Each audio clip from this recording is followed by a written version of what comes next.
Bonjour les amis, je reviens vers vous avec les cartes lumière que je ne vous avais pas encore présentées, mais qui est vraiment un outil formidable.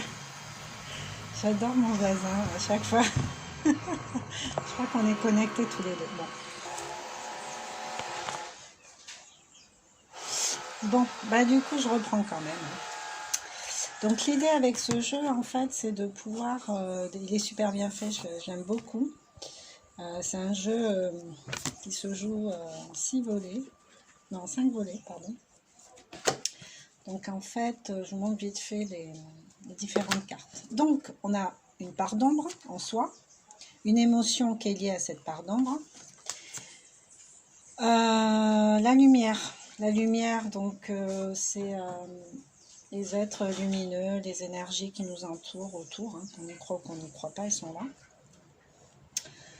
Donc je vous mets au défi de me dire que jamais vous avez demandé de l'aide, mais même sans prononcer de nom particulier ou peut-être même sans grande conscience.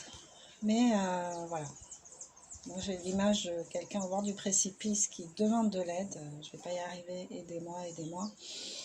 Et bing, il y a quelque chose qui se manifeste. Je pense qu'on a tous vécu ça. Bon, j'attends vos commentaires, hein.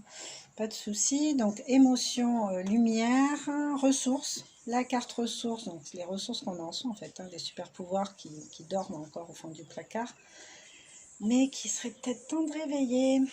Donc quand je parle de super pouvoirs, évidemment, je parle des facultés d'intuition, clairaudience, clairvoyance, clairsentence. J'ai déjà fait quelques petites capsules d'exercices comme ça à développer en soi, donc je vous invite vraiment à vous y intéresser. Et voilà, et puis après il y a la carte de la transformation. Donc aujourd'hui on va commencer par le début, je vais juste vous proposer une carte, hein, parce que quand j'ai les personnes en face forcément on fait le jeu dans leur intégralité, et en plus c'est un jeu qui est hyper complet, qui a été créé par une psychologue d'ailleurs, Lise Bartoli. Mais c'est un jeu qui est très complet parce que chaque carte en fait propose une méditation pour vraiment faire le travail de visualisation de cette part en nous pour pouvoir lui parler, entrer en communication et transcender ce qui doit l'être.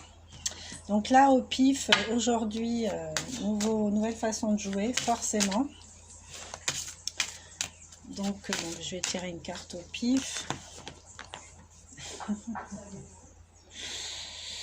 Oui. Bon, le guerrier. Le guerrier. De quoi vous parle le guerrier en vous?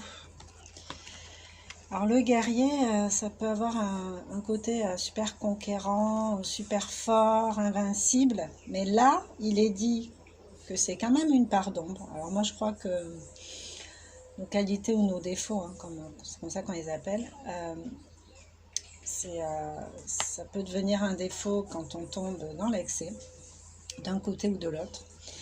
Donc voilà, le guerrier, vous vous épuisez à combattre, réagissez avec davantage de douceur. Voilà l'invitation. Vous vous épuisez à combattre, réagissez avec davantage de douceur. Est-ce que vous êtes guerrier H24? Est-ce que vous avez besoin d'être guerrier H24? Est-ce que vous savez faire des pauses? Est-ce que vous êtes toujours sur le pied de guerre, à réfléchir, je vais faire ci, je vais faire ça? Est-ce que vous êtes toujours sur la défensive? Donc moi je vous invite à... Moi je me reconnais, hein, guerrier, je me reconnais,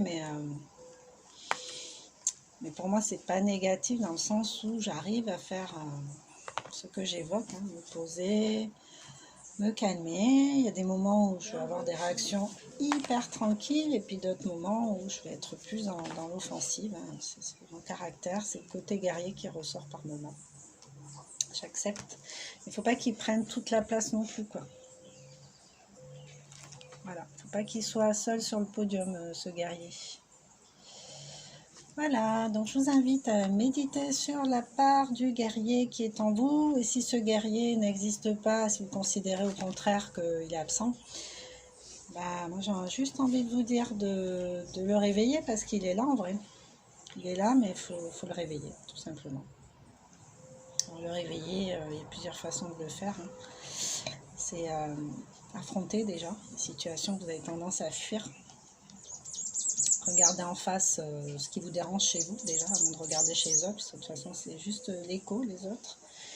Et rappelez-vous de vos victoires, de vos succès, sans mettre « mais c'est parce que c'était facile, mais c'est parce que tout le monde y arrive hein, », en évitant la dévalorisation. Voilà, rappelez-vous de vos victoires, faites émerger vos forces. On a tous des forces. Donc voilà, essayez de vous en rappeler et faites-les émerger. Voilà, voilà ce que ça m'évoque. Je vous laisse faire votre petit bonhomme de chemin dans votre tête.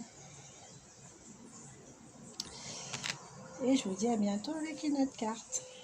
Bisous, bisous.